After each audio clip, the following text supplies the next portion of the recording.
Vous écoutez Tech Café, votre rendez-vous sur l'actualité des nouvelles technologies. Nous sommes le 27 janvier 2026 et c'est l'épisode 464. C'était la Comic-Con, la grand-messe de la pop culture à San Diego, avec son lot de créations artistiques dans le domaine, dans plein de domaines d'ailleurs, dans le domaine des bandes dessinées, de la science-fiction, les films, les séries, enfin voilà, plein de domaines de pop culture qu'on aime, mais c'était une édition 2026.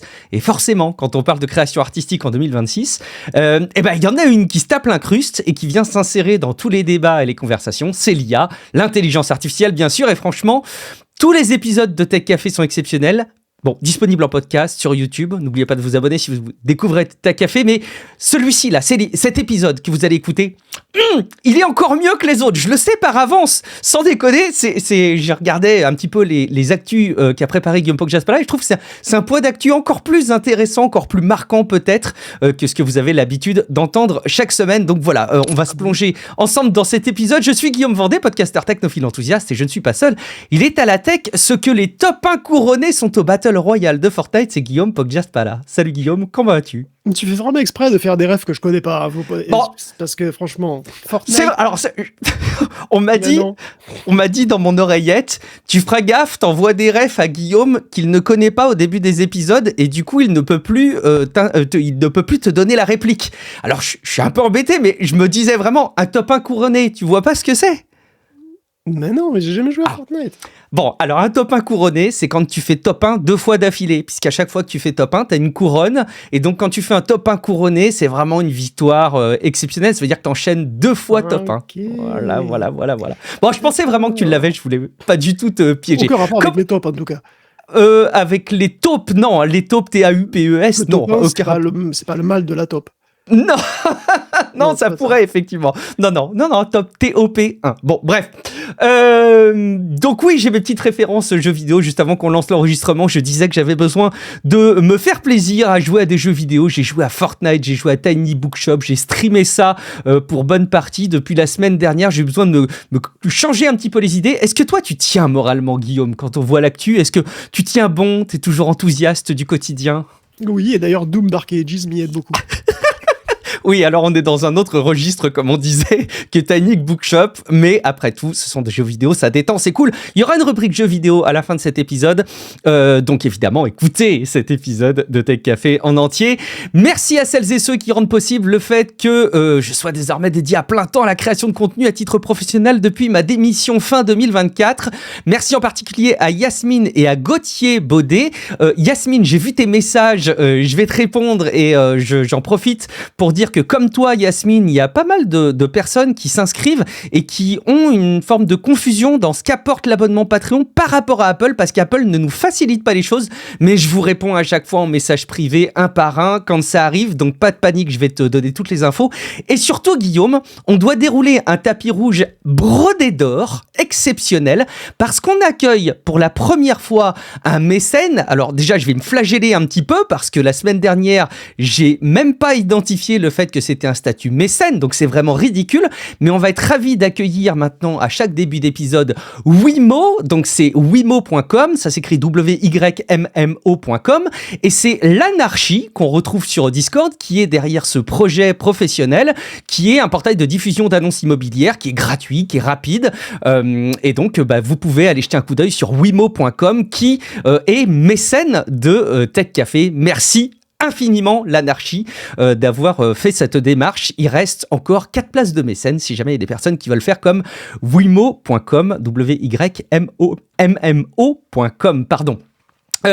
Merci beaucoup à vous qui êtes actifs également et qui discutez entre vous et avec nous sur Discord, techcafé.fr/Discord. Et Guillaume, tu as été sensible aux prises de parole énergiques de Mister J-Mad sur Discord. Oui, c'est vrai que cette semaine, il y a eu une très grosse discussion autour de l'intelligence artificielle et de la production artistique en particulier. Alors, c'est parti à propos des jeux vidéo, mais après, c'était beaucoup plus large. C'est Mister J-Mad qui a lancé la discussion en parlant du cas d'Expédition 33, on peut dire, je pense qu'il est carrément anti-IA. Oui. En tout cas, anti-IA génératif pour les jeux vidéo et probablement pour tout ce qui est artistique en général. Et ça se comprend et vous avez le droit.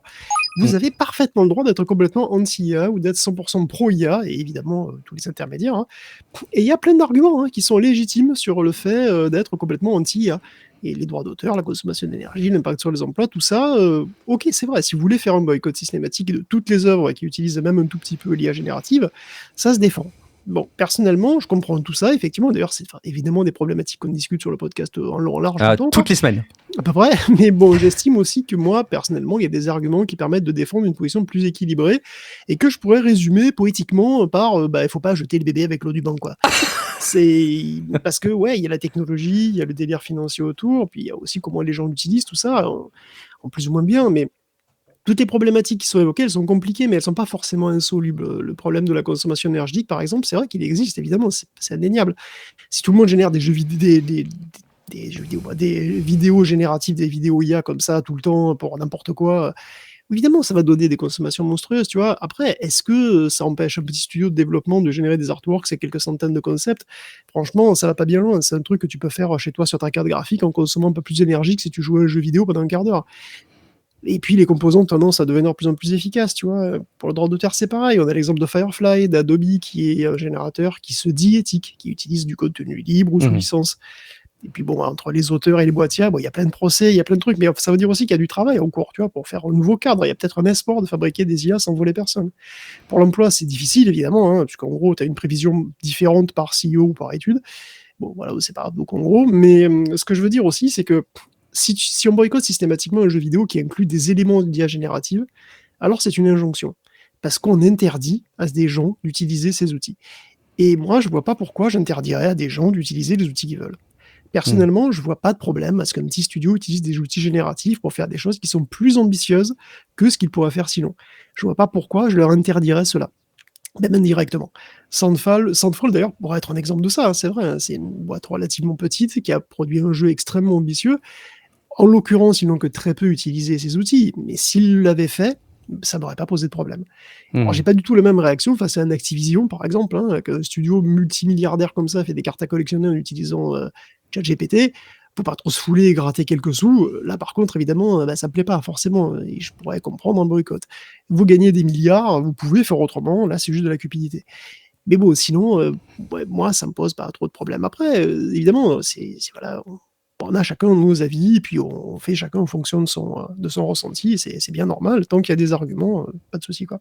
Et c'était la conclusion à laquelle effectivement j'arrivais un petit peu dans la discussion au Discord, qui est vraiment intéressante, hein. C'est aussi là où on voit que c'est une communauté qui est cool, probablement à taille humaine aussi, hein. C'est qu'on peut aussi confronter des points de vue sans partir dans des invectives comme on les voit sur d'autres réseaux sociaux publics. Donc le serveur Discord, c'est aussi très cool pour ça. Et donc oui, la conclusion à laquelle j'arrivais, c'est que finalement c'est aussi ça qui est riche d'un point de vue groupe, d'un point de vue société. C'est aussi de savoir écouter des positions très pro, des positions très anti, et arriver de démêler le vrai du faux. Je pense que tu traduis un petit peu bien aussi la conclusion de beaucoup, probablement, de pas jeter le bébé avec l'eau du bain. Mais surtout, le but de Tech Café, c'est aussi, parmi tous les sujets tech qu'on aborde, de vous donner les clés qui sont vérifiées et qui vous permettent de vous forger votre propre opinion, mais en connaissance de cause et en ayant bien en tête les données qui vont bien à ce sujet, parce qu'on entend aussi tout et n'importe quoi par ailleurs. Sans autre forme de procès. Je vous avais dit que cet épisode, je l'avais pressenti. Vous allez voir, il va être marquant. Allez, sans autre forme de procès, c'était donc la Comic-Con à San Diego aux États-Unis, comme je le disais en intro. Mais je ressens comme ça au travers du conducteur plein d'éléments marquants du moment, Guillaume. Je le sens comme ça. Laisse-moi dans ma naïveté béate de l'actualité. Voyons. Donc la Comic-Con aux États-Unis, je le disais en intro, c'est l'IA qui s'est invitée dans l'événement, Guillaume. Oui, on va rester complètement dans le thème avec cette nouvelle campagne soutenue par 800 artistes. Alors, il y a des acteurs, des musiciens, des écrivains qui manifestent dans une certaine mesure contre le vol à grande échelle que seraient les IA génératives. En fait, c'est une véritable campagne de communication qui s'appelle « Voler n'est pas innover ». Et dans le temps, on a des grands noms comme Kate Blanchett, Scarlett Johansson, on a aussi R.E.M., on a Billy Corgan, The Roots, on a aussi des auteurs comme George Saunders. Ce sont des centaines, je crois. Oui, ils sont 800, ouais. Et donc, c'est toujours le même argument, plus ou moins, c'est quoi, les IA génératives ont été entraînées sur des masses de données copyrightées, pour lesquelles on n'a pas demandé leur avis aux auteurs, tout ça pour générer du plagiat de basse qualité, de la désinformation, du deepfake, en gros, du slop. C'est organisé par une organisation, c'est fou, qui regroupe la RIAA, donc c'est la Recording Industry Association of America, et la SAG-AFTRA, donc le syndicat des acteurs, et je sais plus ce que veut dire SAG-AFTRA, mais voilà, on en a déjà parlé souvent, on se souvient des grèves et des négociations d'ailleurs qu'il y avait eu qui avait été assez importante donc dans le milieu, du cinéma, des auteurs et cetera, et il y avait aussi une composante IA très forte, hein. Donc ils appellent à des accords de licence sains et équitables avec la possibilité pour les artistes de facilement refuser l'utilisation de leurs œuvres. En plus des divers procès contre les prestataires IA, c'est pas la première initiative de ce type, et effectivement on a aussi la Comic Con de San Diego qui viennent de changer d'avis pour finalement interdire toutes les illustrations générées par IA. Ça vous étonnera ou pas, mais jusqu'à présent c'était autorisé. Tant que Mhm. les œuvres en question n'étaient pas monétisées et que c'était mentionné explicitement que c'était de l'IA générative, et d'ailleurs, tu devais aussi mentionner quel est le style de l'artiste d'origine, qu'est-ce que tu imitais, et ben c'était autorisé. Et là, bah, l'IA n'est plus la bienvenue à la Comic-Con, et c'est assez parlant, hein. Évidemment, il y a des artistes qui ont fait du lobbying contre ça, en particulier Carla Ortiz, et ça a fait boule de neige un peu sur les réseaux. Cela dit, la Comic-Con de San Diego n'est pas le seul regroupement du genre, hein, et c'est vrai qu'il y a encore des œuvres générées par IA qu'on peut encore trouver, ça reste au courant. Et pour conclure, on peut rajouter que la SFWA, qui est donc la Science Fiction and Fantasy Writers Association, Mhm. qui est celle qui met en place le assez fameux prestigieux prix Nebula, a donc aussi précisé ses règles, et donc ne sont pas autorisés à concourir pour ce fameux prix Nebula les œuvres qui ont été écrites intégralement par un LLM. Et si les œuvres ont été en partie, disons, écrites ou en tout cas remaniées par des LLM, en gros, si l'auteur a utilisé l'LLM pour certaines parties de ce livre, il devra le dire, et après c'est au jury de se faire sa propre idée. Donc comme toujours, évidemment, ça va peut-être être difficile d'appliquer tout ça, hein, parce qu'il va falloir détecter quand même, si les gens ne le disent pas, détecter qu'il y a des morceaux qui a fait par IA, c'est pas évident, mais bon courage. Dans tous les cas, voilà, il y a clairement des camps qui se forment, et voilà, ça bouge, quoi. Est-ce qu'on se baserait pas sur ce type d'arbitrage, sur une espèce de paix du moment pour satisfaire tout le monde, mais avec une forme d'hypocrisie quelque part? Parce que je pense pas une seule seconde que les organisateurs de ce type d'événements, d'institutions, vont prendre ce type de décision. Je crois que d'ailleurs ça a été rédigé en 24 heures, hein, pour calmer un petit peu les manifestations qui étaient faites à ce sujet. Est-ce que raisonnablement, ils se disent non, mais les gens, comme tu le sous-entends, vont déclarer explicitement le fait d'avoir utilisé de l'IA et voire même vont pas se présenter dans ce type d'organisation parce qu'ils ont utilisé de l'IA. Franchement, je sais pas qui y croit. Si jamais ils se font gauler, ils seront disqualifiés, hein, de toute façon, c'est le genre aussi. Ouais, tout à fait, tout à fait. C'est un motif de disqualification, mais après, est-ce que vraiment ça va raisonnablement refléter le fait que derrière, tout ce qu'on va voir sortir derrière sera sans IA? J'ai beaucoup de mal à le penser, mais écoute, on comprend, hein, les mouvements qui sont ceux-là, et puis on n'a pas non plus la solution absolue. Je crois que tu l'as très très bien illustré en reparlant de la discussion avec notamment Mister Jimad sur Discord. On continue parce que l'IA, on la voit s'immiscer partout, ou presque en tout cas, et les publications de recherche scientifique n'y échappent pas, c'est marrant ça, y compris bien évidemment dans les publications de recherche des conférences dédiées à l'intelligence artificielle elle-même. C'est le comble ça.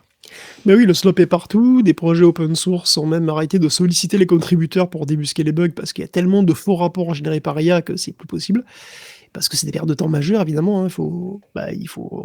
C'est des rapports qui contiennent aucune information utile, mais il faut s'en rendre compte. En plus, il faut répondre aux mecs. Enfin, bon, bref. Tu dis évidemment, mais au départ, on n'était pas forcément sûr que ce serait aussi pourri. On aurait pu penser que les résultats auraient été bons. Que, voilà, on est intéressant. Surpris par le niveau de conneries qui est possible d'atteindre. Mais par exemple, dans le cas de CERL, qui est un programme open source de base, hein, extrêmement important, les développeurs essaient de protéger leur santé mentale, quoi, hein, parce que la vache. il y a trop de rapports, et voilà. Alors, mais le truc, c'est que les développeurs sont pas anti-IA, justement. C'est ça qu'il faut voir. Ils admettent sans problème que ces outils peuvent être utiles. C'est la manière dont les gens l'utilisent qui va pas. Quand tu donnes le code complet à l'arrache du truc et que tu demandes à Claude de chercher des bugs et que tu envoies le résultat sans rien vérifier, du coup, c'est là le problème. Et ce problème, c'est que c'est pas finalement Claude lui-même le problème. C'est juste le problème, il est entre la chaise et le clavier, quoi, encore une fois. Et puis bon, c'est vrai qu'il y a un petit peu côté arroseur arrosé avec les scientifiques de NeurIPS, puisque à la donc très prestigieuse conférence NeurIPS, il y a pas mal d'articles qui sont soumis chaque année, des centaines, hein, qui sont sélectionnés comme étant les meilleurs de l'année, plus ou moins, enfin en tout cas des articles marquants en intelligence artificielle. Et donc, ce qui est marrant, c'est que dans plein de ces articles, il y a des hallucinations dans les bibliographies. Alors, ça a fait les gros titres, mais en réalité, le phénomène n'est pas si prépondérant que ça. Et c'est la startup GPT-0 qui a scanné près de 5000 articles, et ils ont trouvé sans hallucination. Il y a 51 papiers qui ont été confirmés par la suite, hein, voilà. 51 articles fautifs sur 5000 et surtout 100 hallucinations de bibliographie sur probablement des dizaines de milliers, parce que dans 5000 articles, tu as au moins, je sais pas, au moins 10, 20, 30 articles de bibliographie dans chaque article. Donc, pas non plus si terrible. Mais ça montre effectivement que les scientifiques aussi utilisent les LLM, on s'en doutait un petit peu, pourquoi pas eux déjà. Puis en plus, la bibliographie, c'est super chiant à faire. Donc, c'est pas si étonnant que ça qu'ils essayent d'automatiser un petit peu le truc. Évidemment, par manque de temps, tout ça, forcément, de temps en temps, il y a des petites erreurs qui restent. Et les chercheurs aussi veulent gagner du temps, et c'est normal parce que, comme dans plein d'autres professions, on n'a pas le temps. Hein. Pourquoi on n'a pas le temps? Parce qu'il faut publier, et toujours publier, quoi. C'est comme ça qu'on existe en tant que chercheur, et du coup, ça a un impact sur la manière dont tu utilises les outils.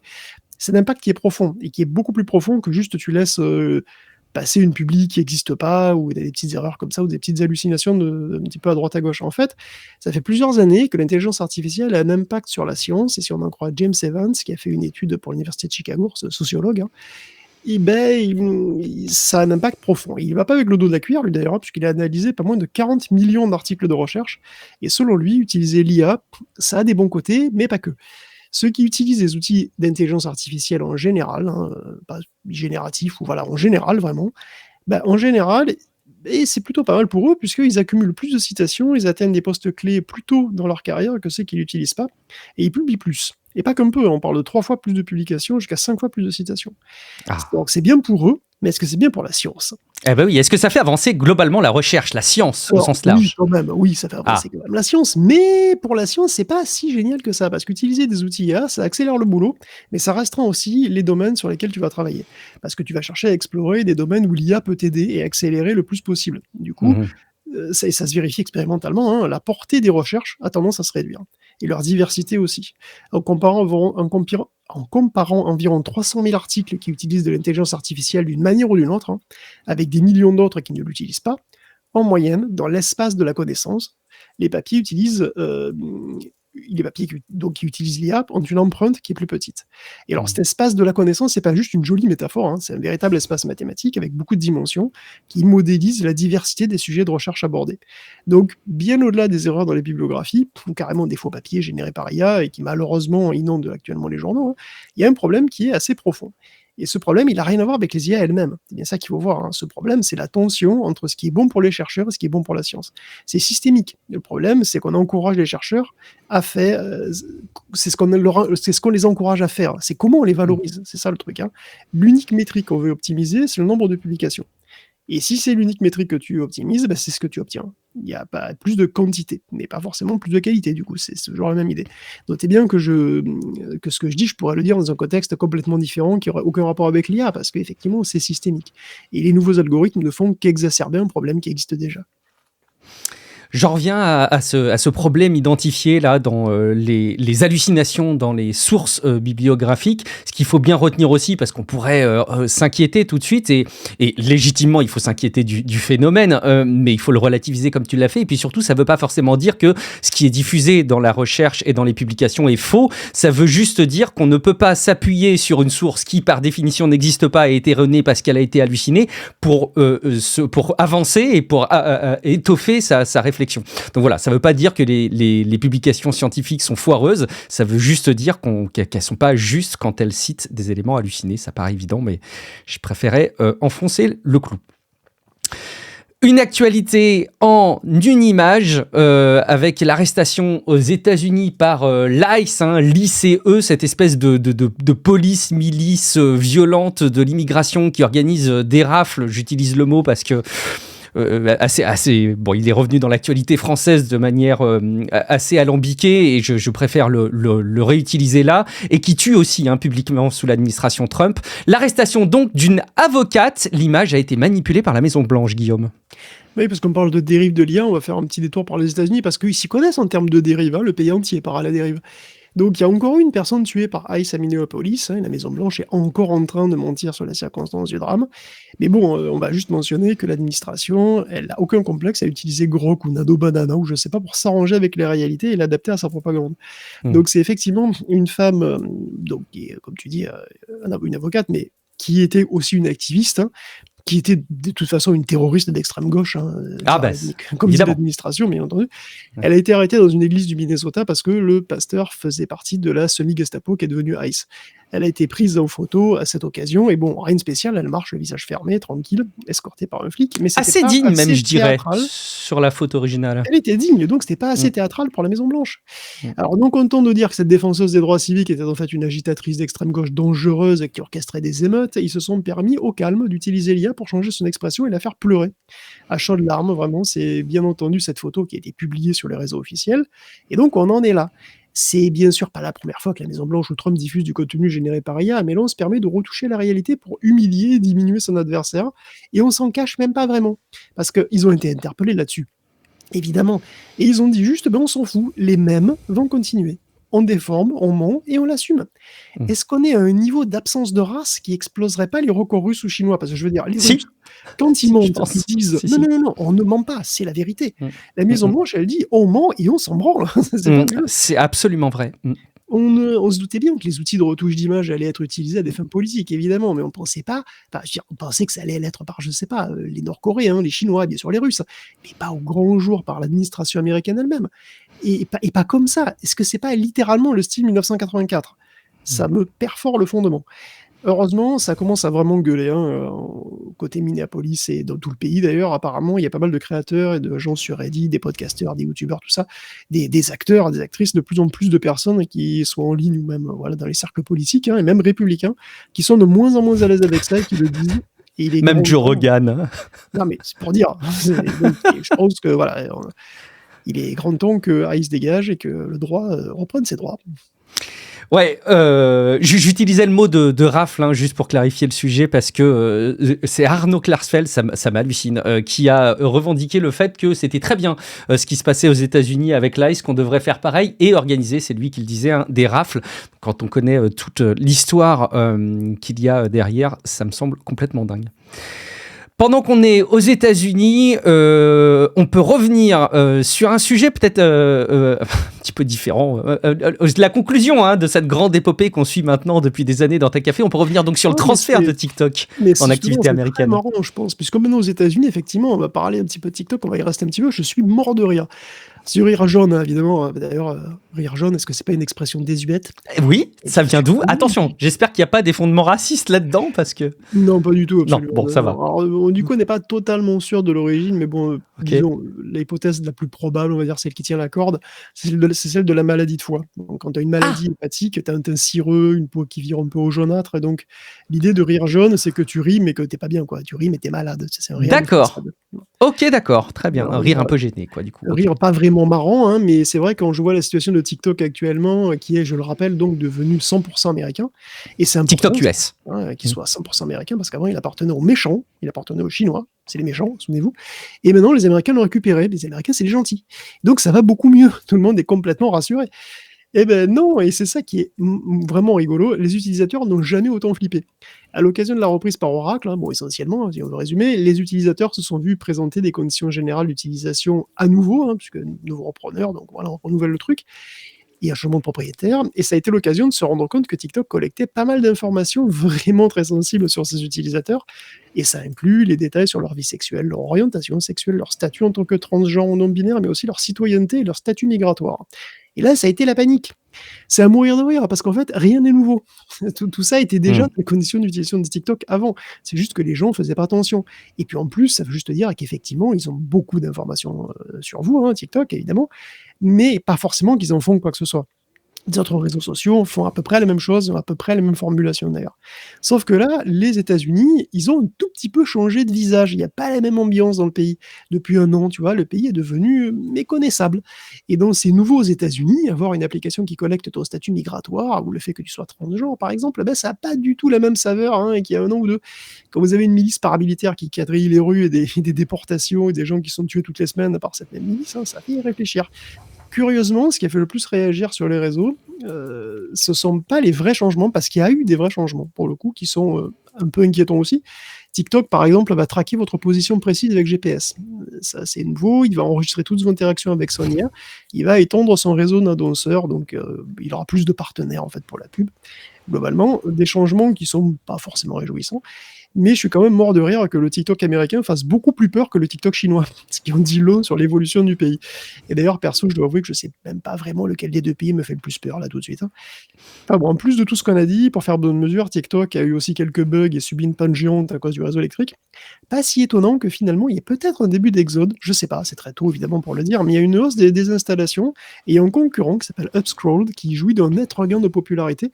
Bon, c'est un truc que je connaissais pas avant, voilà, avant aujourd'hui, quoi, globalement, mais je reconnais que la promesse sont plutôt est plutôt réjouissante. Hein. Les arguments de vente, c'est transparence, algorithme minimal, design clair et non addictif. Oh là là, mais non, je peux plus. Tu l'as installé, du coup, t'es dessus, on peut t'y retrouver, c'est ça? On peut me retrouver. Non, je pense pas quand même, mais exagéré. Bon, bah, tu sais que ce qui est assez dingue, on se remémorait un petit peu les circonstances des premières prises de parole de la présidence Trump 1 au sujet de TikTok, et à l'époque, tu sais, était effectivement mis en avant les risques de sécurité liés à la collecte de données par les Chinois, risques d'espionnage, etc. Et finalement, maintenant que la partie américaine de TikTok est partie aux États-Unis, eh ben, je trouve que c'est pas forcément plus rassurant, quoi. Enfin, en tout cas, je serais citoyen américain, je sais pas si effectivement, comme tu le disais, je serais plus rassuré que ce soit le gouvernement américain qui gère TikTok plutôt que la Chine. À suivre. Alors voilà, bon ben on a fait le tour un petit peu de ces sujets, mais il faut quand même qu'on continue un petit peu à parler d'IA, et parce que bah oui voilà, bah, comme on le disait, tout le monde l'utilise pas, voilà, tous les secteurs, en tout cas toutes les grandes entreprises semblent utiliser l'IA, et bien évidemment il y a Microsoft qui parle souvent de l'IA, hein, rappelez-vous, il vous parle de Copilot tout le temps, c'est l'avenir, mais figurez-vous qu'en interne, c'est marrant, c'est pas forcément les IA maison qui sont utilisées ou c'est pas non plus les IA des partenaires comme OpenAI par exemple. Bah oui, on a des petites nouvelles de notre vieil ami Claude qui désormais va travailler chez Microsoft. Hein. Il va y coder principalement. L'utilisation de Claude Code est encouragée auprès de milliers de développeurs, et même les autres d'ailleurs, puisque Claude Code sera intégré aux équipes les plus prolifiques chez Microsoft. Donc c'est vraiment, c'est pas imposé, hein, c'est vraiment un test vraiment à très grande échelle, quoi, on va dire. Et son usage sera aussi encouragé chez le personnel moins technique, qui sera incité à produire du code lui aussi, du coup. Et puis, peut-être aussi Claude Cowork, hein, puisqu'on en a parlé, celui-là s'adresse à tout le monde. Microsoft teste les modèles anthropiques depuis Claude Sonnet 4, donc vraiment, c'est pas complètement dire, mais là, ça passe à la vitesse supérieure. Et pourtant, il n'était pas censé embaucher une nouvelle IA, effectivement, puisqu'il a déjà le copilote, normalement, celui de GitHub, mais que Microsoft nous vend, d'ailleurs, genre, bon. On pouvait déjà utiliser les modèles Claude néanmoins sur Azure Foundry, suite à un accord entre Anthropic et Microsoft, un accord de 30 milliards de dollars hein, qui date de novembre dernier. Si l'usage de Claude Code s'est intensifié chez Microsoft, donc on peut imaginer qu'avec aussi, que ça pourrait être aussi le cas de Claude Cowork, et que du coup tout le monde pourrait utiliser ce truc-là. Bon, et ça marche aussi largement sur les plates-bandes de copilote, qui est intégré par ailleurs donc à Microsoft 365 et compagnie, quoi. Donc même si officiellement Microsoft et OpenAI sont toujours en couple, hein, on sent qu'ils ont besoin d'air quand même. On n'est pas encore à en faire une pause, mais on n'en est plus au petit déjeuner au lit le matin, aux petites chatouilles dans le cou, tu vois. On sent que la vie commune commence à devenir pesante, ils ont besoin d'oxygène, quoi, vraiment. Je suis bien d'accord, effectivement, l'atmosphère qui change. Aussi, t'as besoin d'oxygène, t'as besoin de faire... Comment ? Aussi, t'as besoin d'oxygène dans... Oh oui, j'ai besoin d'oxygène depuis... Je m'en suis rendu compte, j'avais besoin de beaucoup respirer, sache-le, effectivement. Mais voilà, j'ai besoin j'ai besoin de repenser à moi. J'ai besoin aussi qu'on prenne un petit peu de temps, Guillaume, avant qu'on continue cet épisode, pour parler un petit peu de quelque chose qui est important pour nous aussi, hein, c'est de Patreon, évidemment. Juste avant qu'on continue les infos, on va parler de Davos notamment et des prises de parole qui y ont eu. Mais je voulais effectivement vous parler de Patreon, et pour une fois, je vais peut-être pas forcément que vous parler de Tech Café sur Patreon. Donc, bon, déjà pour rappel, pour celles et ceux qui ne le sauraient pas, sur patreon.com/techcafé, vous pouvez vous abonner d'une part gratuitement pour recevoir des premières infos, être informé du contenu du podcast. Je teste d'ailleurs en ce moment l'envoi de la newsletter hebdomadaire à tous les abonnés Patreon, y compris les abonnés gratuits. C'est un test, on va voir ce que ça donne. Vous pouvez aussi prendre un des abonnements disponibles et avoir des épisodes des coulisses de Tech Café que j'ai commencé maintenant à diffuser chaque semaine. Vous pouvez assister aussi à un nouveau dispositif, les lives mensuels. Si vous faites partie des abonnés pro, il y a une session jeudi, là, au moment où on enregistre cet épisode, par exemple. Et puis, vous pouvez aussi apporter vos commentaires dans un espace hyper bienveillant. Et Parmi les personnes qui soutiennent activement Tech Café, il y a quelqu'un que vous avez déjà entendu dans le podcast et que j'apprécie tout particulièrement. J'aime beaucoup son travail, c'est Romaric Briand. Il est créateur de jeux, il a notamment créé des jeux de société, des jeux de rôle comme Sens, Trip to Sky, Ex Nihilo. Il écoute au passage Tech Café, il cite régulièrement Tech Café dans son podcast La Cellule, et il a lui aussi une page Patreon pour qu'on puisse financer son travail. Et donc, il partage aussi avec son compte ses avis, ses remarques. Et c'est marrant parce qu'en fait, je réalisais quand il publiait un long commentaire au sujet de mes réflexions sur notamment les newsletters que Patreon, c'est une sorte d'espèce de réseau social qui s'appuie pas sur un algorithme numérique de recommandation. Ça me fait penser un peu à ce que tu décrivais pour l'alternative à TikTok finalement, Guillaume. C'est une orientation que va prendre Patreon en tout cas. Ils vont essayer de jouer cette carte à fond. Et honnêtement, je trouve du coup l'idée vraiment top de mon côté. Donc voilà, le message que je voulais vous faire passer, c'est de venir bien évidemment sur patreon.com/techcafé pour choisir un abonnement gratuit ou payant pour financer notre travail pour Tech Café, mais aussi que vous en profitiez en vous créant un compte, ça se fait très rapidement, que vous puissiez jeter un coup d'œil à tous les autres créateurs qui ont une page Patreon. Il y a des recommandations sur la page Patreon de Tech Café, et puis vous pourriez peut-être bien faire des découvertes, pas que donc dans le domaine de la tech, mais aussi dans le domaine des jeux de société par exemple, ou des jeux de rôle. Et puis je sais qu'une partie d'entre vous se dit « Ah oui, c'est vrai, Patreon, oh là là, à chaque fois j'entends ça, je prends jamais le temps de le faire. » Et donc, pensez-y quand vous rentrez chez vous. Et pour ça, c'est quand vous rentrez vraiment d'une journée froide et pluvieuse. Et quelque chose me dit qu'en ce moment, c'est souvent le cas. Une journée froide et pluvieuse, vous pouvez vous installer confortablement vos pieds dans vos chaussons. Et ça tombe bien parce que quand on met ses chaussons, on pense à Patreon. Voilà, vous le saurez ce soir quand vous mettrez vos chaussons. J'ai froid aux pieds, moi, ce soir. Fatigué en ce moment. Allez, on continue l'épisode. Vous avez manqué les grandes prises de parole de la tech à Davos. Voici de quoi servir un petit peu de rattrapage. En Suisse, ça a eu lieu, donc comme chaque année, for sure, je vais le placer là, for sure, le Forum économique mondial, et c'était l'occasion, for sure, d'entendre ce que les grands dirigeants de la tech avaient à dire, notamment Satya Nadella, patron de Microsoft. For sure. Oui, Davos, une charmante petite ville en Suisse, dans le canton des Grisons. Et c'est là que oui, comme la viande. Oui, la viande des Grisons, c'est de là que ça vient. Et oui, c'est là que se réunissent tous les ans les politiques des pays industrialisés, mais surtout les grands patrons qui jouissent là-bas d'un bon air, d'une belle vue et d'un champ de distorsion de la réalité qui est même un petit peu plus puissant qu'ailleurs. Ils peuvent s'y entrecaresser dans le sens du poil en toute quiétude. C'est le manque d'oxygène. Dans cette ambiance, Satya Nadella et Dario Amodei, ils sont vraiment comme des poissons dans l'eau, quoi. Faut dire qu'en gros, il y a deux énormes sujets à Davos cette année. Il y a Trump, évidemment, et l'intelligence artificielle. Trump, vous imaginez à peu près pourquoi, je pense, soit pour le Canada, le Groenland, les tarifs, tout ça. Et puis l'intelligence artificielle, parce que c'est quand même vu comme une opportunité, voire l'opportunité du siècle, de se faire un énorme paquet de pognon. Et qu'est-ce qui fait un bon CEO aujourd'hui? Est-ce que c'est son aptitude à gérer les équipes, à être visionnaire, à prendre des bonnes décisions, à anticiper les marchés? Oui. Peut-être, mais c'est surtout sa capacité à nous faire rêver. C'est le rêve. Et les PDG de Microsoft et Anthropic, qui sont presque imbattables à ça, il faut l'entendre, le Satya, nous promettre monts et merveilles dans un flou artistique qui se situe là, entre la technique du sfumato des maîtres de la Renaissance et l'image dégueulasse du Nintendo 64. Dans son discours, Satya a mentionné principalement 8 grands sujets sur lesquels il a appuyé. Parmi ces sujets, un seul est, oui, indubitablement, clairement, il a raison, quoi, tu vois. Alors, effectivement, Microsoft a fait des investissements sans précédent dans l'IA, 80 milliards de dollars en 2025 seulement, quand même. Mais cela dit, le projet Stargate, qui est le deuxième sujet, qui est très très mis en avant, pour le coup, c'est pas lui qui le mène, c'est quand même SoftBank. Microsoft ne fait que participer à un niveau qui est pas si clair que ça d'ailleurs. Ensuite, il affirme qu'ils ont démocratisé l'IA, ce qui concrètement est à la fois vrai et faux, parce que déjà c'est plutôt OpenAI qui a vraiment démocratisé ChatGPT. Et surtout, si vous voulez avoir copilote en entreprise, c'est quand même $30 par an et par employé, ce qui peut chiffrer très très vite. Par mois, et par employé. Donc de nombreuses boîtes hésitent vraiment lourdement d'ailleurs à cause de ça. Et aux dernières nouvelles, les IA sont tellement chères à faire tourner que Microsoft ne peut pas vraiment baisser ses prix, ça serait même plutôt le contraire.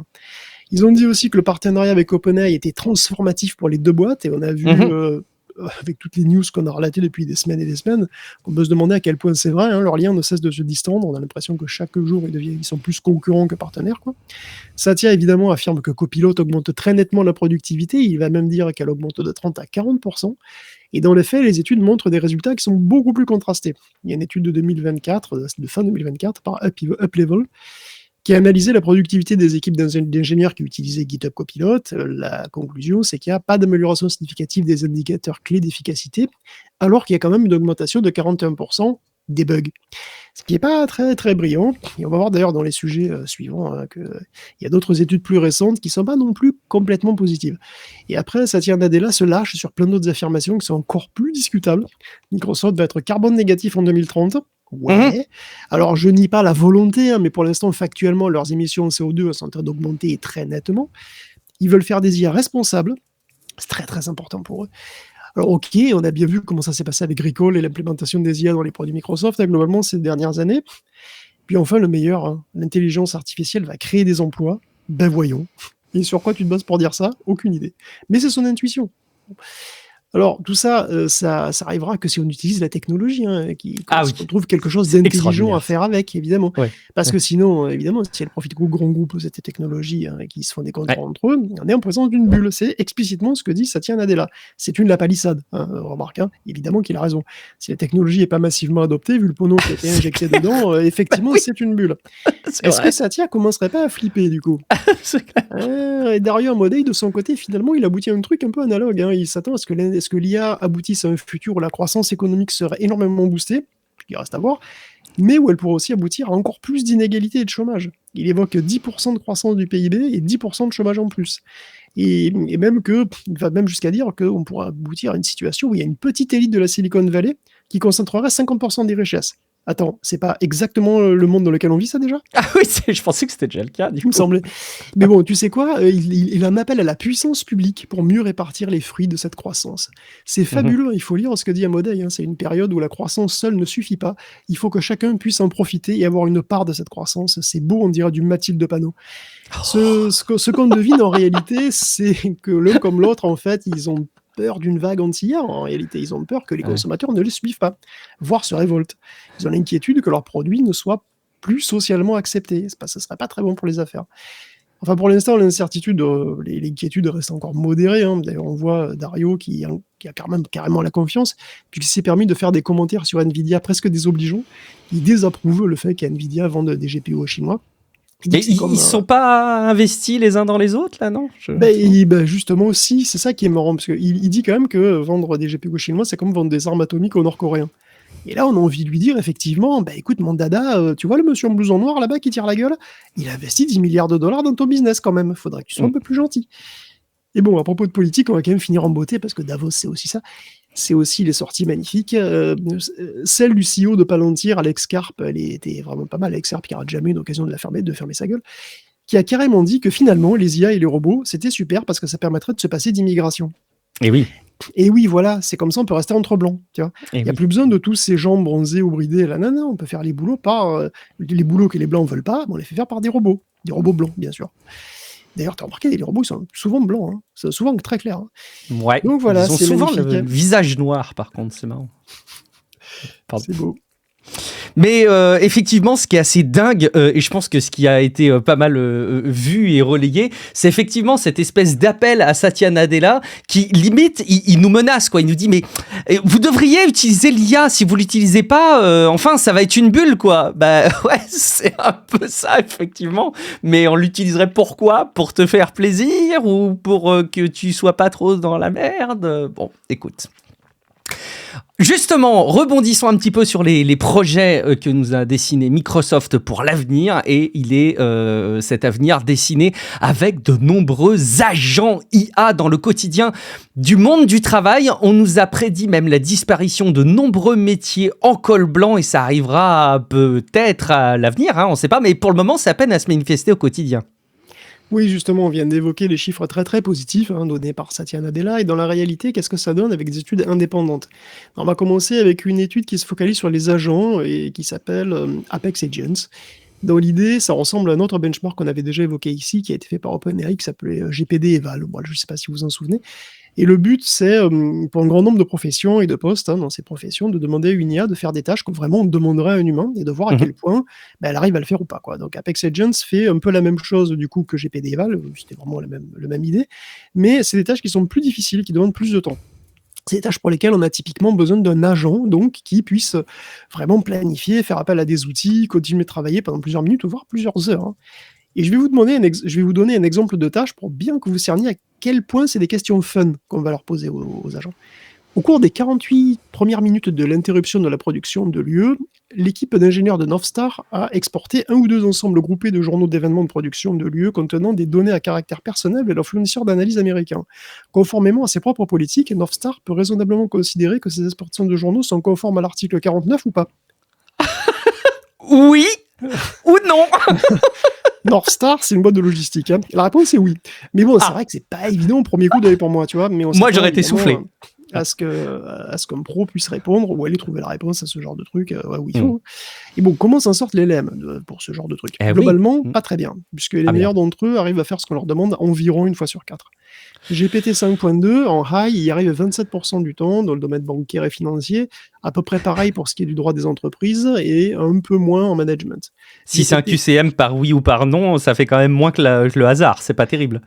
Non, mais là, c'était un truc par oui ou non, mais ça peut être... C'est pas tout comme ça. Non, c'est pas tout comme ça. GPT 5.2, Gemini 3, globalement, se discute les deux premières places. Claude Opus est en général un peu en retrait. Grok est encore derrière. Les modèles open source, par contre, sont dans les profondeurs du classement, malheureusement. En conclusion, si vous voulez remplacer vraiment un employé avec une IA, c'est quand même pas très encourageant. On va dire que les LLM modernes sont sans doute meilleurs que des stagiaires de 4e, mais pas tant que ça. Ça dépend de quel stagiaire de 4e. Il y a à boire et à manger aussi dans ce domaine-là. Apex Legends, c'est ça? C'est pas le nom d'un jeu, ça? Ah non, c'est Apex Agent. Pardon. Mais Apex Legends. T'es très très dans le jeu vidéo en ce moment, toi. Non, oui, c'est vrai. Très jeu vidéo. Et c'est un jeu service, non? Apex Legends, non? Oui, c'est un shooter compétitif. Bon, bah voilà. Oh, je connais pas en plus. Il faudra que j'aille tester. Très bien. Allez, on n'est pas sûr en tout cas que les métiers soient autant remplacés qu'on ne l'avait prédit. En tout cas, tu viens de nous mettre quand même un petit peu de circonstances à tout ça. Mais les entreprises, elles commencent bien à mesurer les économies qu'elles font grâce aux investissements qu'il y a dans l'IA. Elles investissent massivement dans l'IA, donc il y a des retours sur investissement. On en est où, Guillaume? Écoute, on embraye avec deux autres études, une de Deloitte et l'autre de PwC Global. Alors, celle de Deloitte veut absolument être optimiste, mais si on fait le bilan, les chiffres sont pas si brillants que ça. Il y a 74% des organisations interrogées qui testent l'intelligence artificielle pour accroître leurs revenus, mais finalement, c'est le cas seulement pour 20% d'entre elles. Et il y a pas mal de chiffres dans cette étude qui peuvent être même un peu contradictoires finalement, puisqu'il y a 25% des organisations qui disent que l'IA a eu un effet transformatif, il y a 66% qui disent qu'elle a amélioré la productivité et l'efficacité, mais du coup, pourquoi les revenus augmentent aussi peu souvent? On ne comprend pas très bien. Deloitte semble constater que l'adoption par les entreprises s'accélérera quand même. Il y a plus d'un tiers des employeurs qui s'attendent à ce qu'au moins 10% de leurs emplois soient complètement automatisés dans l'année. Il y a 82% qui s'y attendent dans les 3 ans. Donc on ne semble pas vraiment s'acheminer vers une création d'emplois, contrairement à ce que disait Satya Nadella, mais bon. Et côté employé, on n'est pas très enthousiaste. Parmi les employés non techniques, seuls 13% sont très enthousiastes à propos de l'IA et veulent l'utiliser. 55% sont relativement ouverts. Il y en a 21% par contre qui veulent à tout prix l'éviter, qui ne lui font pas du tout confiance. On peut conclure sur l'étude de Deloitte en rajoutant que la souveraineté des IA est une donnée qui devient un enjeu important, puisque ça a une importance pour 83% des répondants, et 43% disent que c'est même très important pour eux. Bon. Après, on passe à l'étude de PwC qui porte sur quand même 4500 chefs d'entreprise et qui nous apprend déjà qu'ils ont, ils ont les jetons, quoi. Ils n'ont pas vraiment confiance en l'avenir. Hein. Ils sont, moins d'un tiers des chefs d'entreprise s'attendent à voir leurs revenus augmenter dans l'année qui vient.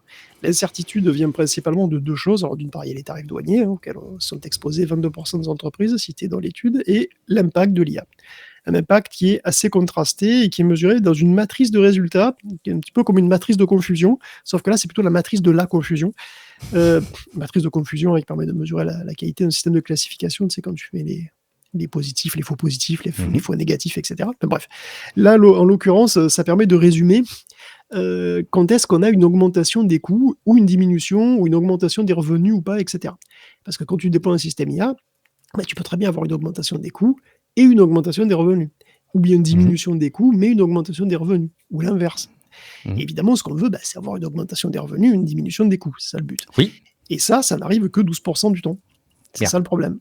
En fait, dans 42% du temps, on n'a aucun changement, ni de coûts, ni de revenus. De là dire que ça sert à que dalle. Dans 12% des cas, on n'a aucun changement de revenus, mais on a une augmentation des coûts. Donc, c'est contre-productif.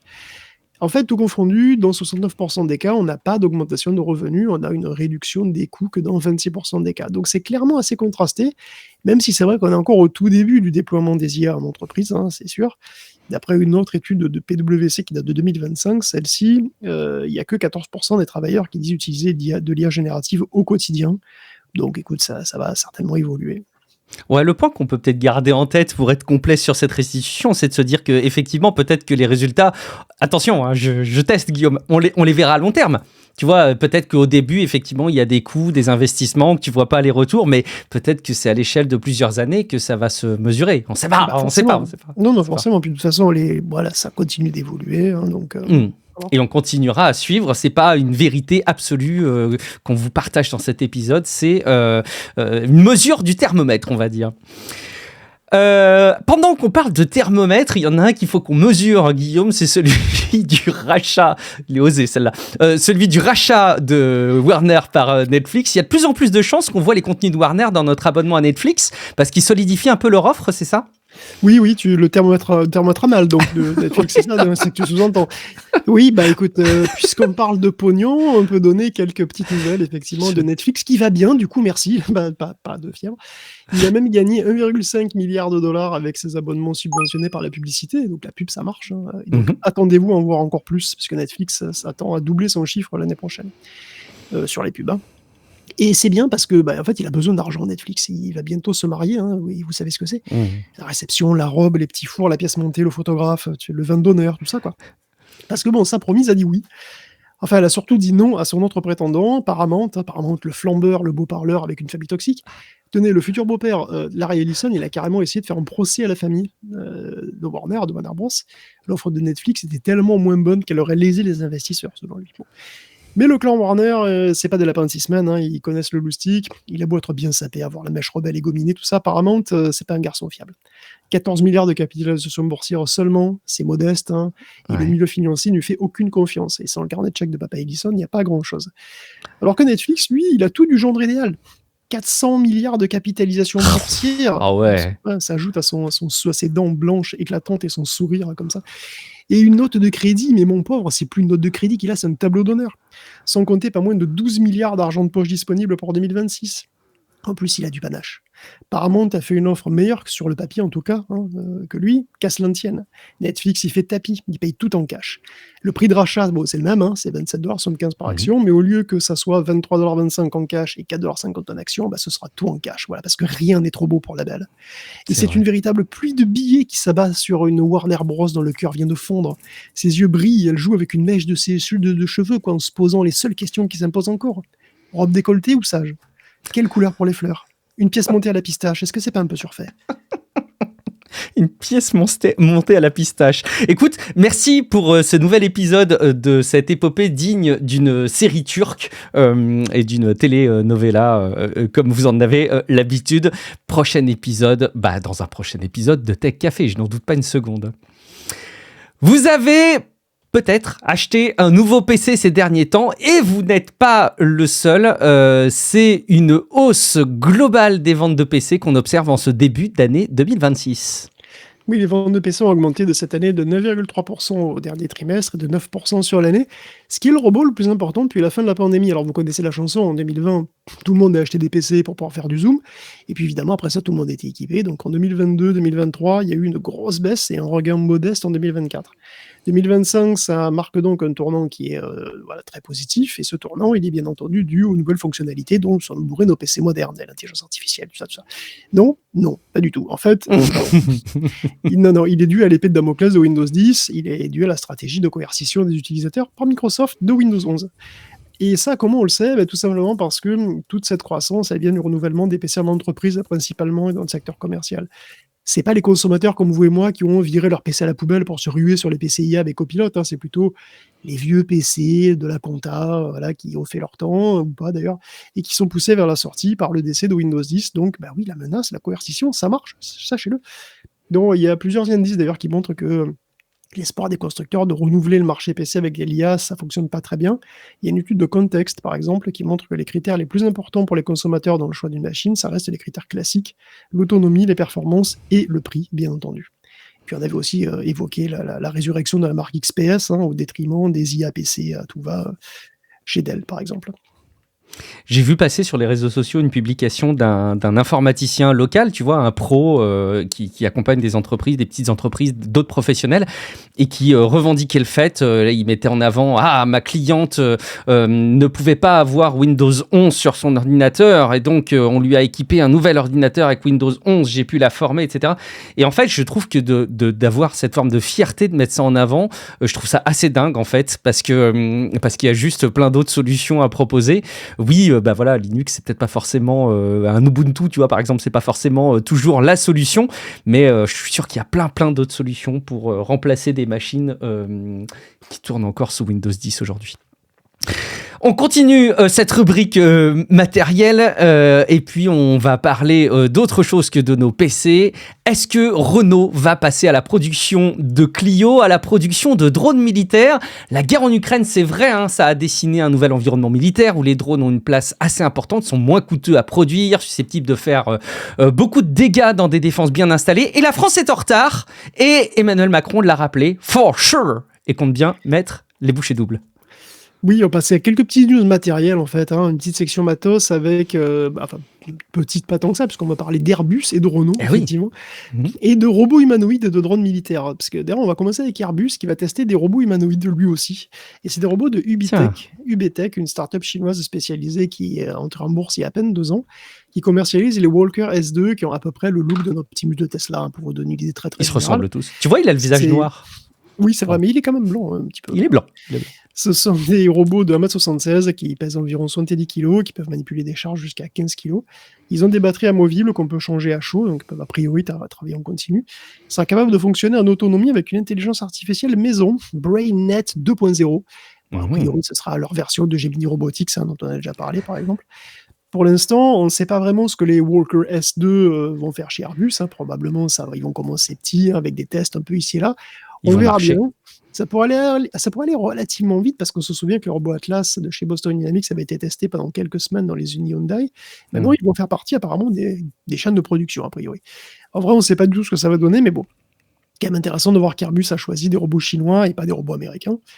Côté Renault, comme tu disais, on a une information intéressante et stratégique, à défaut d'être très réjouissante, puisque le constructeur va reconvertir des lignes de production civile en usines de fabrication de drones militaires.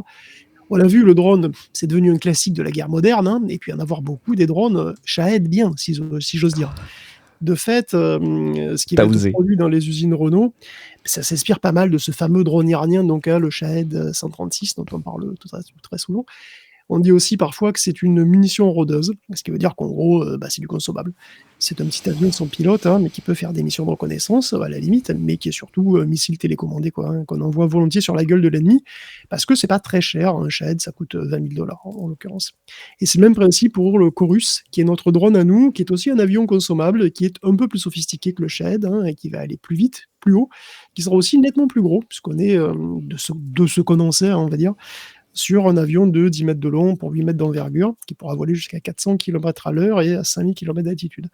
On veut un avion simple, basique, parce que voilà, pas trop cher, facile à produire, parce qu'on veut vraiment le faire en masse, on veut le faire à l'échelle industrielle, on évoque de l'ordre de 600 drones par mois.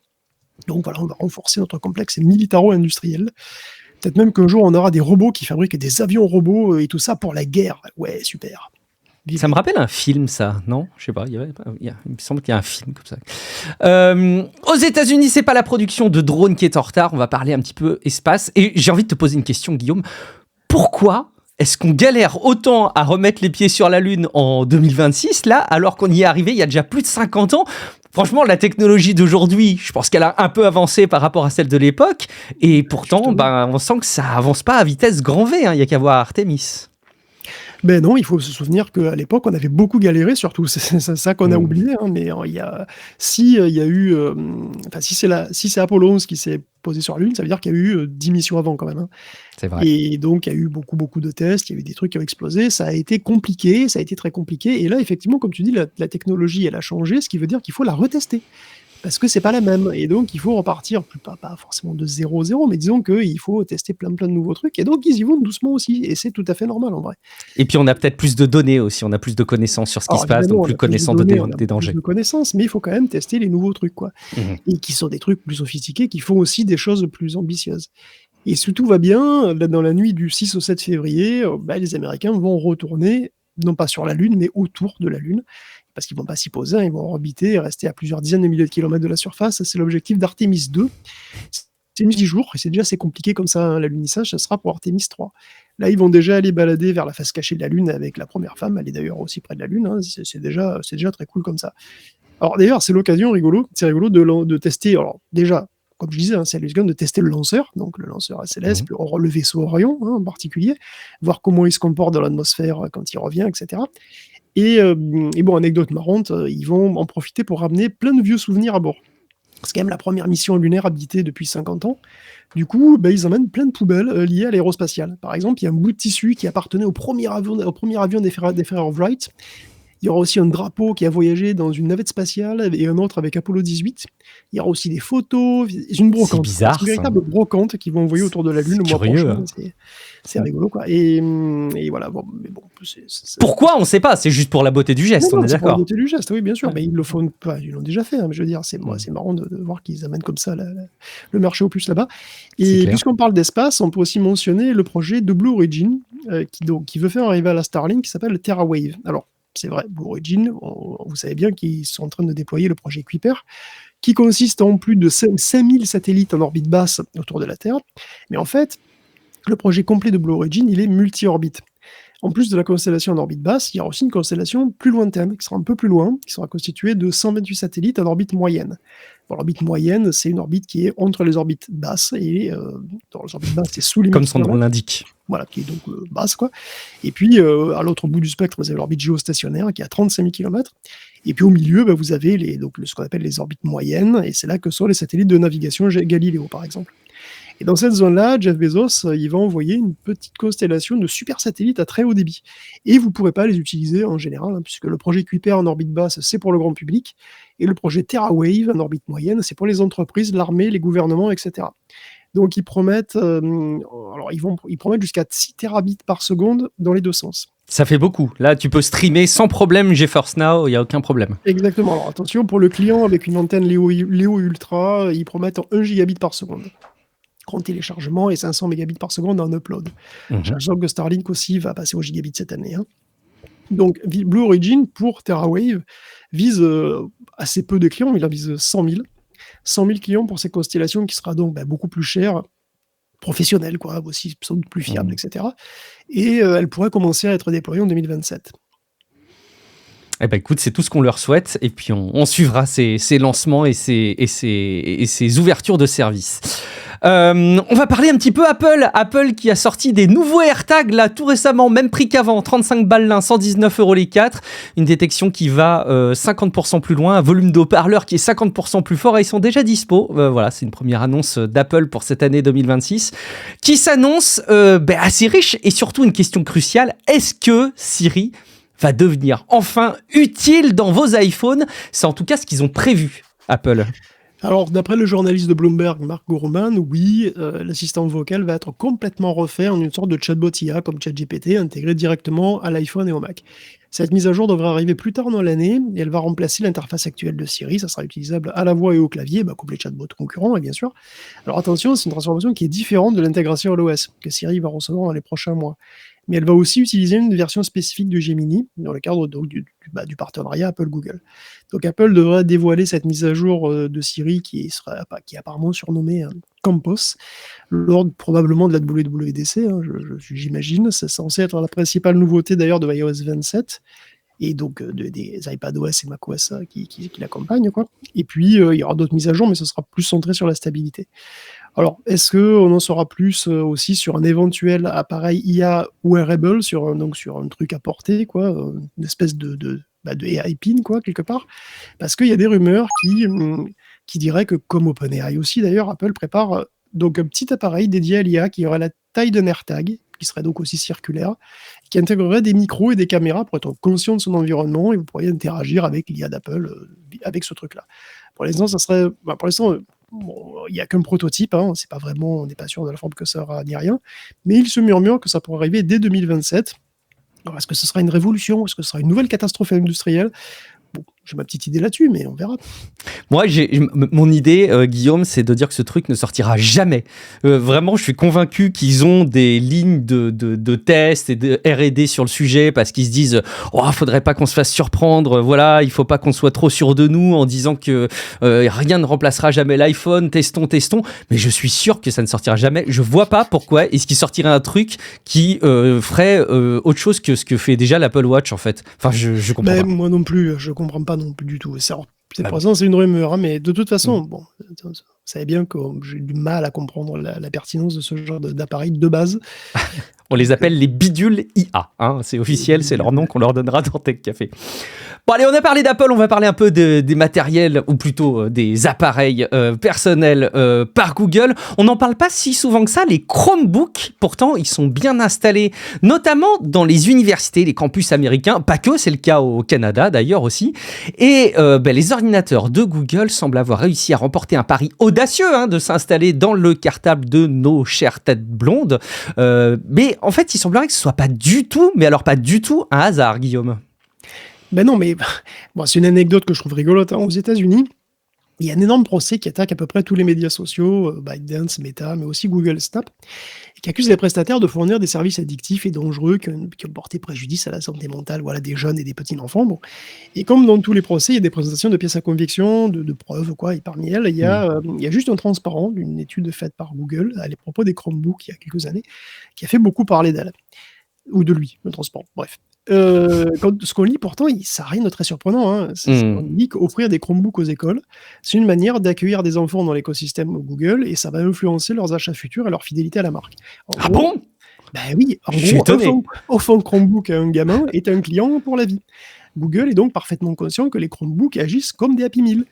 McDonald's aussi, il fait ça pour les gosses, et il fait tout ce qu'il peut pour attirer les gosses parce qu'il sait très bien qu'un enfant qui va chez McDo, c'est un adulte qui aura de bonnes chances d'aller chez McDo toute sa vie. Tous ces petites compotes, ces repas d'anniversaire et ces petits cadeaux en plastique un peu pourris, c'est un très très bon investissement en fait. Rien de tout ça n'est très étonnant, je comprends pas vraiment pourquoi ça a l'air de surprendre autant les gens. Cela dit, c'est sûr que dans un procès où on accuse les grandes boîtes tech de créer de l'addiction, bon, évidemment ça fait un peu mauvais effet, mais bon. C'est exactement comme les banques qui sortent des cartes bancaires pensées pour les ados avec des designs spécifiques en se disant que s'ils ont leur carte bancaire dans telle banque quand ils sont ados, ils retiendront encore cette banque et quand ils seront adultes. Bon, c'est exactement la même stratégie. Est-ce que vous vous souvenez, ça existe encore d'ailleurs, je me projetais comme ça sur le fait que c'était de l'ordre du passé, mais je pense que ça existe toujours, tu me diras, en tout cas les pubs et les autocollants en couleur comme ça, irisés Intel Inside. Pendant un temps, c'était une vraie fierté particulière d'avoir un processeur Intel dans son PC. Alors oui, vous le savez maintenant, les temps ont un peu changé et il se pourrait même bien à l'avenir qu'Intel ait un concurrent de plus dans le domaine. Il y avait déjà évidemment AMD, pas que, un concurrent de poids en plus, Guillaume. Oui, l'année 2026, ça va être l'année des PC Swarm. On avait déjà mentionné que là, il y avait une nouvelle version des puces Qualcomm qui allait arriver. Et il y a un nouveau concurrent pour Intel et AMD, c'est Nvidia, comme à la grande époque. Nvidia va proposer des puces pour le grand public. Les auditeurs avec les cheveux les plus gris se souviennent probablement de la ligne Tegra, qui ont intégré plusieurs portables sur Android. Ainsi que des surfaces de Microsoft, c'était il y a plus de 15 ans déjà. Et plus proche de nous, les Switch de Nintendo sont aussi équipés de puces Nvidia Tegra. On ne sait pas si le nom sera repris. Ce qu'on sait, c'est qu'on a des noms de code qui sont les N1 et les N1X et qui seront assez puissantes, puisqu'il se murmure que le N1X sera finalement rien d'autre qu'une GB10 repackagée. Et la GB10, c'est la puce de la Super DGX Spark. Cette petite mini-station de travail IA qui est équipée de 128 Go de mémoire partagée et qui est censée faire tourner toutes les IA en local comme ça. Bon, on n'aura probablement pas autant de RAM évidemment dans les PC équipés avec les N1X, néanmoins on peut tabler sur une puissance équivalente et donc sur 20 cœurs CPU et une carte graphique qui est à peu près aussi puissante qu'une RTX 5070. C'est une configuration qui est donc très largement digne d'un très bon PC gamer, et ce sera un concurrent très sérieux face à Intel, AMD et Qualcomm du coup. Pour l'instant, tout ça est encore un peu du domaine de la rumeur, puisqu'on le sait grâce à des fuites de Lenovo. Il n'y a donc rien d'officiel, mais on sait que Nvidia va se lancer sur le marché grand public et on sait que même après les N1, il y aura des N2 et des N2X qui sont même prévus pour l'année prochaine. Est-ce que cette fois, ce sera la bonne? C'est bien possible, hein, la situation est très différente de celle d'il y a 10 ou 15 ans. Windows sur ARM est beaucoup plus mature, c'est sans comparaison, hein, l'émulation Intel est très au point. Après, on a des trucs en plus comme FEX qui permettent d'envisager de jouer sur des jeux, à des jeux PC sur un petit peu n'importe quelle machine, des machines sous ARM en particulier. 2026 va être très concurrentiel. Alors bon, c'est très enfin, on en reparlera probablement la semaine prochaine, mais les tout premiers tests de Panther Lake sont quand même très encourageants, donc Intel j'ai vu pourrait passer quand même ça. rester concurrentiel, mais bon, ce sera à voir. Et puis, toujours dans la rubrique Intel, j'ai vu que, là aussi c'est des rumeurs, hein, il semblerait que Apple demande à Intel de fabriquer de ces puces à l'avenir à nouveau. Donc ça Oui, pourrait parce que tout le monde cherche, disons, une alternative à TSMC. Ouais. Donc il y a Samsung, effectivement, mais Intel a le gros avantage d'être sur le sol américain. Et oui, par les temps qui courent, c'est un argument qui peut séduire, qui peut en séduire certains en tout cas, pas tout le monde. Allez, Sony, je sais pas si vous avez une télé Sony chez vous, peut-être une autre marque TCL, peut-être. Sony arrête de faire des télés. Bon, pas exactement, voilà, je travestis un peu les choses. Non, c'est vrai que c'est comme un coup de tonnerre dans le milieu de la télévision, comme disent les journalistes professionnels. TCL pourrait à terme posséder la majeure partie des parts du business TV de Sony. Alors pour l'instant, TCL et Sony n'ont signé qu'un protocole d'entente, donc c'est pas fait. Mais c'est les fiançailles. Au fait que TCL pourrait avoir finalement à terme 51% de part du pôle télévision de Sony. C'est plutôt étonnant parce que Sony fait des télés plutôt haut de gamme, les télés Bravia qu'on connaît bien et qui sont souvent assez chères et d'excellente qualité au demeurant, alors que TCL, lui, il est plutôt quand même positionné dans le milieu ou l'entrée de gamme. Donc c'est un concurrent chinois, TCL, a beaucoup de marques, mais pas vraiment à Bravia en fait. C'est pas vraiment un concurrent de Sony. C'est pas le même segment.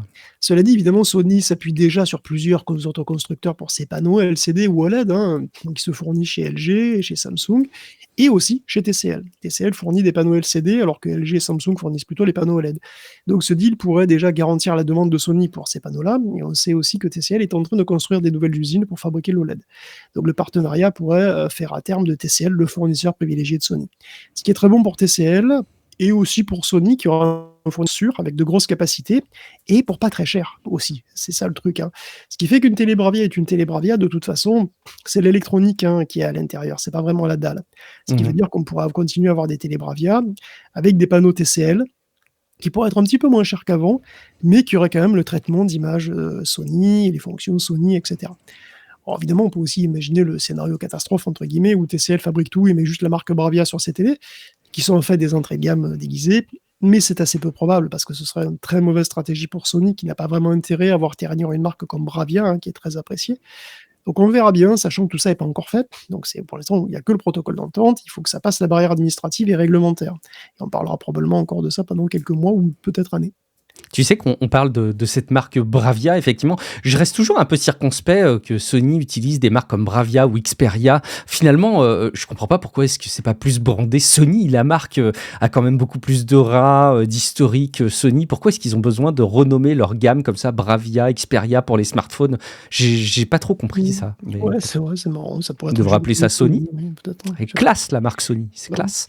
Tout un historique. Allez, on passe à une rubrique jeux vidéo. Un petit mot quand même, juste avant qu'on aborde les sujets jeux vidéo sélectionnés par Guillaume Poggiaspala pour vous parler du dernier article qu'a écrit Thorax et qui est disponible sur techcafé.fr où il nous parle de Phantasmagoria. Est-ce que tu as joué à Phantasmagoria, Guillaume? Très peu. Je suis pas allé très loin, mais oui, je me souviens de Phantasmagoria. Alors moi, je l'ai vu passer de très très loin et l'article est vraiment hyper intéressant. Ça me donnerait presque envie de tester un petit peu le jeu. Je sais pas, je pense qu'il a peut-être sacrément vieilli quand même, mais c'est un jeu qui a été un peu... Comment ? Tous les jeux qui utilisent beaucoup la FMV, oui, c'est ouais, la FMV, les rendus vidéo comme ça dans les jeux, effectivement, ça a vieilli. Mais il parlait dans cet article de à quel point Phantasmagoria a été, je sais pas si c'est le déclencheur absolu, mais en tout cas, ça a été un marqueur de la catégorisation des jeux vidéo comme étant destinés parfois à un public adulte, etc. Donc, c'est hyper intéressant à lire. L'article est sur techcafé.fr. On commence cette rubrique avec, Ubisoft. Je pense que si vous suivez l'actualité, vous avez entendu parler du fait qu'il y avait une restructuration chez Ubisoft et une question, est-ce qu'on verra un jour sortir ce foutu jeu annoncé il y a un peu moins de 20 ans de ça, un développement parmi les plus longs qui soit pour Beyond Good and Evil 2 de Ubisoft. On se pose la question du coup, Guillaume. On va demander s'il va pas survivre à Ubisoft lui-même. Hein. C'est triste d'en parler à chaque fois comme ça, mais on est bien obligé. Hein. Ubisoft, ça va vraiment pas du tout. Hein. Donc l'entreprise va subir une restructuration massive avec des licenciements et des annulations de jeux de tous les côtés. Le but, c'est de réaliser 200 millions d'euros d'économies sur les 2 prochaines années. Il y a 6 jeux annulés, dont le remake de Prince of Persia, Les Sables du Temps, hein, alors qu'il était pratiquement fini. C'est un scandale. Ça, c'est fou. Je ne comprends pas. Franchement, je comprends pas. Il y a le remake d'Assassin's Creed 4, Black Flag aussi, qui est reporté. Bon, on ne sait pour quand. Pour une raison que seul notre Seigneur Dieu, le Père, connaît, Beyond Good and Evil 2 n'est pas annulé, lui. Ce truc, annoncé il y a 18 ans, qui a coûté on pensait qu'il avait disparu. millions de dollars, est absolument increvable. C'est vrai, c'est fou ça. Ubisoft va être désormais découpé en 5 branches différentes. La première, c'est même plus vraiment Ubisoft, puisque c'est Vantage Studios, c'est la filiale qui est détenue par Tencent. Comme on en avait parlé, Tencent a plus ou moins racheté toutes les grosses licences juteuses d'Ubisoft, hein, Assassin's Creed, Far Cry, Rainbow Six, etc. Les 4 autres branches sont les maisons créatives 2, 3, 4 et 5. Elles seront en charge chacune d'un groupe de propriété intellectuelle plus ou moins homogène. Hein. La première sera responsable par exemple des jeux de tir, comme The Division ou Ghost Recon. Et chacune de ces maisons créatives sera indépendante. Alors pourquoi faire ça officiellement? C'est peut-être pour être plus agile, pour avoir une architecture plus décentralisée, mais on ne peut pas s'empêcher d'imaginer qu'en vue d'une éventuelle revente à la découpe, ça serait aussi plus pratique. La restructuration massive et surtout les annulations de jeux sont très mal pris par les investisseurs, et parce que l'action quand même c'est quand même vraiment décroché en bourse, hein, ça a un peu remonté depuis, mais elle a quand même chuté de près de 34% à la suite de l'annonce. Ce qui est tragique, c'est que c'est la descente aux enfers, hein, depuis 8 ans.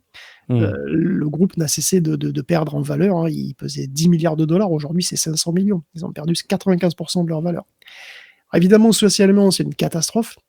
En interne, les employés, ils oscillent entre la consternation, la tristesse et la rage. Et la colère, de toute façon, globalement, la colère à l'encontre d'Yves Guillemot, hein, qui est très vive. Il y a déjà eu un appel à la grève qui a été lancé.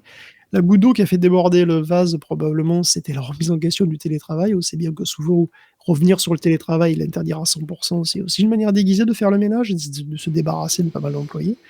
Il y a aussi 200 licenciements qui sont annoncés rien qu'au QG parisien. C'est la très grosse crise, vraiment. C'est effectivement un coup de tonnerre, mais malheureusement la santé d'Ubisoft n'était pas forcément au beau fixe, donc ça c'est qu'une demi-surprise quelque part. C'est un peu la portée de ce qui se met en place qui fait un peu l'effet effectivement d'un coup de tonnerre. Quelques nouveaux jeux pour terminer. Il y en a pour tous les goûts. Il y en a pour les amoureux du Japon post-apocalyptique, un Japon un peu particulier, pour les fans de bagnoles et même pour celles et ceux qui attendent avec impatience la nouvelle version d'un RPG mythique, hein, quand même. C'est Fable ou Fable, comment je dois le prononcer avec l'accent anglais comme ça, british. Fable, si tu veux, oui. En tout cas, tout ça, c'était effectivement au Xbox Developer Direct la semaine dernière. Et il y a eu principalement 3 jeux marquants qui ont été annoncés, c'est vrai. Alors, je suis un peu désolé pour Kiln, qui est le 4e. Je sais pas si cette simulation de potier / jeu de baston... J'ai rien compris à ce truc. Bon, on est un peu vache parce que c'est le dernier jeu de Double Fine. Bon, ça a l'air rigolo, honnêtement. Hein. C'est un concept qui est quand même original, puisque vous fabriquez des pots, vraiment, avec un tour de potier. Vous aimez aussi vous fabriquer des pots. Il faut chacun votre pot. Comme vous voulez, avec la couleur, la texture que vous voulez, et puis après, vous allez vous mettre sur la gueule. Et les pots, ça se casse, donc voilà, les pots cassés, c'est rigolo. Alors évidemment, l'ambition de ce jeu était quand même sans commune mesure avec les monstres qui ont été présentés à côté. On a eu la présentation du dernier Forza Horizon, donc qui effectivement est pour les amoureux du Japon, puisque ça se passe là-bas. C'est vrai que c'est quand même photoréaliste, c'est absolument magnifique, hein, c'est d'une densité, d'une qualité assez incroyable. Et c'était aussi le cas de Fable, dont on a eu enfin des images de gameplay. Look très conte de fées quand même, hein. Une sorte de mélange entre The Witcher et Hogwarts Legacy. Carrément, carrément, c'est vrai. C'est marrant, graphiquement, ça se rapproche effectivement pas mal du jeu Harry Potter, le côté vraiment féerique, tout ça. Ça m'a fait penser à ça. Oui, des images pas mal de lieux. On sait qu'il y a un éditeur de personnages, donc vous pouvez avoir la tête que vous voulez dans le jeu. On sait qu'il y a des PNJ qui seront très nombreux, très réactifs. Vous pourrez vous faire des amis, vous marier avec des gens. Vous pouvez évidemment leur chercher, vous pouvez leur prendre la tête aussi. Vous pouvez acheter des maisons, des terrains. Il y a plus d'un millier de PNJ normalement, avec chacun leur rôle, leur personnalité, leur routine. Et cette fois, on sait que c'est programmé pour cet automne, donc c'est très bien. Et pour mentionner, oui, effectivement, parce que tu m'as dit le Japon post-apocalyptique, en fait, tu parlais de Beast of Reincarnation, Oui, le dernier jeu de Game Freak qui, c'est le moins qu'on puisse dire, tranche pas mal avec Pokémon, hein, ouais. et qui montre que Game Freak est capable de faire autre chose que des jeux moches. Ça, c'est sympa. C'est un jeu, effectivement, post-apo qui se déroule dans 2000 ans, donc pas mal.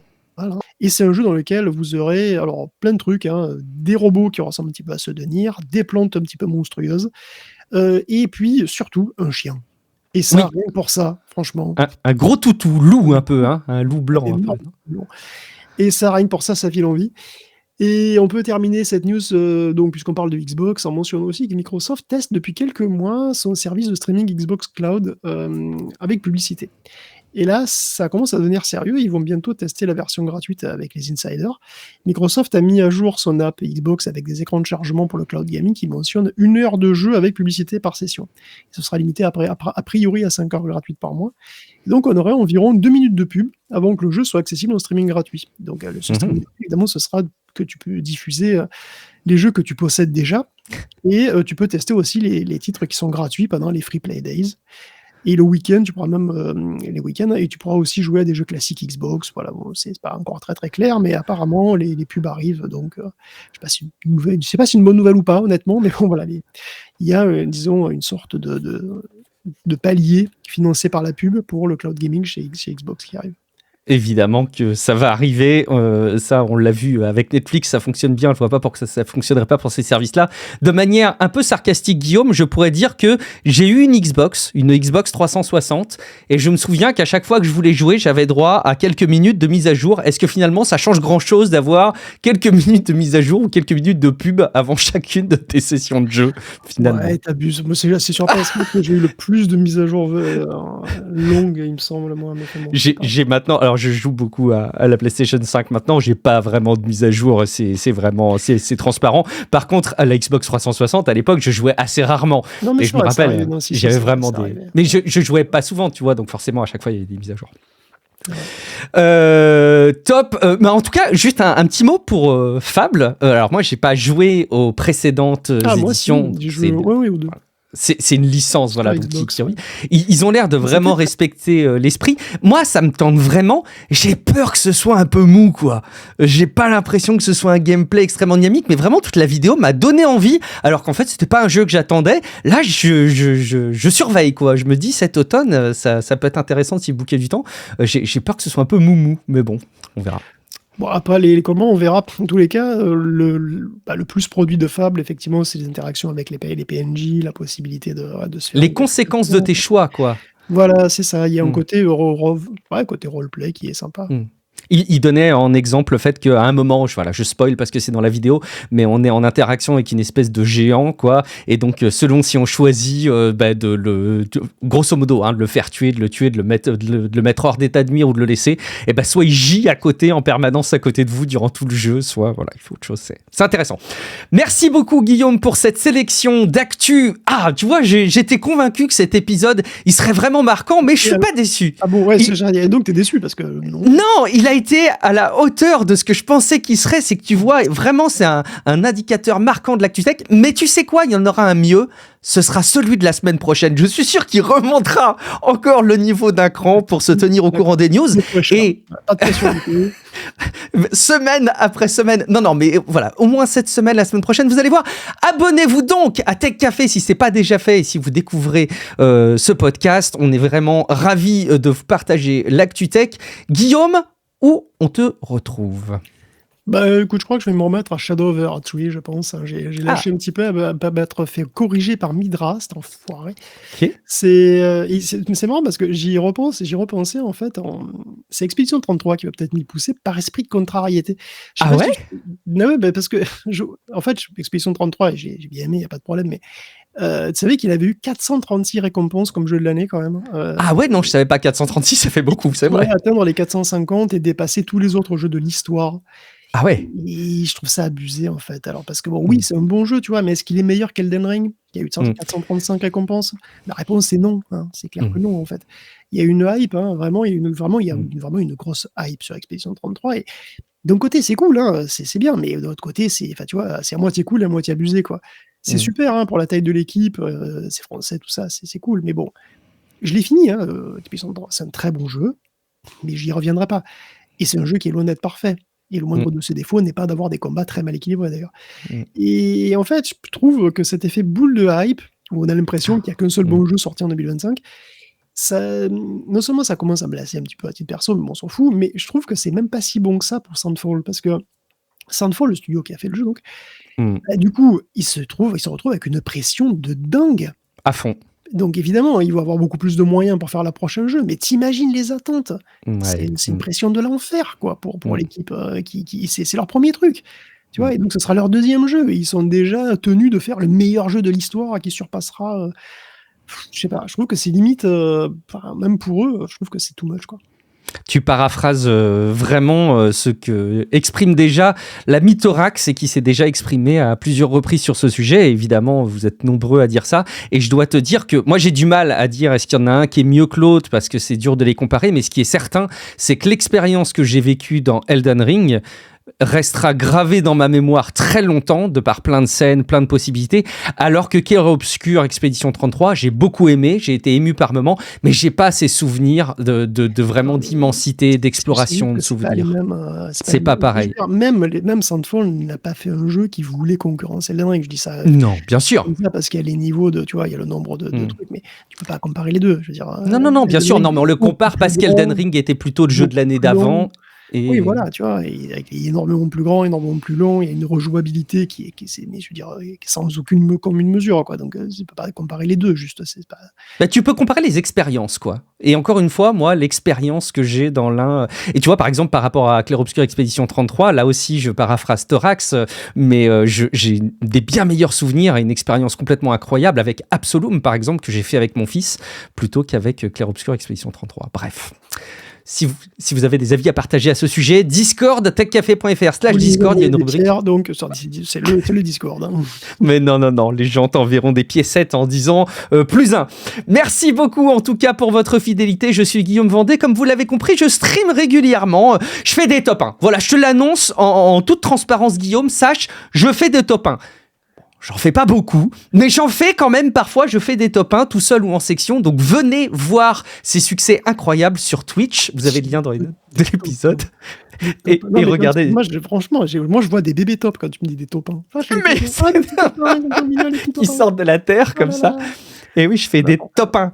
Je fais des top 1 et des top 1 couronnés, mais ce ne sont pas des taupes avec des couronnes. Quoique, tiens, je vais peut-être faire une emoji comme ça, taupe avec une couronne. Bon, bref, je m'égare. Vous me retrouvez donc sur Twitch. Vous pouvez aussi voir les épisodes, évidemment, sur YouTube. Je vous y attends. Et puis, patreon.com/techcafé. Merci beaucoup pour votre fidélité. Rendez-vous... Oh, un dernier message. Rendez-vous dans quelques jours pour un prochain épisode de Tech Café. Mais avant l'épisode exceptionnel de la semaine prochaine, juste pour vous dire que l'épisode supplément... Ouais, mais non. Si, tu verras, mais tu te rends pas compte. Avant l'épisode totalement normal et classique et banal de la semaine prochaine. Avant l'épisode encore plus exceptionnel de la semaine prochaine, totalement normal et basique de cette semaine, il y aura... j'ai fait une interview de Technapa qui est sur YouTube et qui fait beaucoup de vidéos autour des imprimantes 3D, des CNC. On a fait une petite discussion, c'est un type adorable. On a parlé de tech et donc c'est l'épisode supplément de cette semaine. Et sinon, on se retrouve la semaine prochaine pour un nouvel épisode de Tech Café. Ciao à toutes et à tous. Ciao à tous.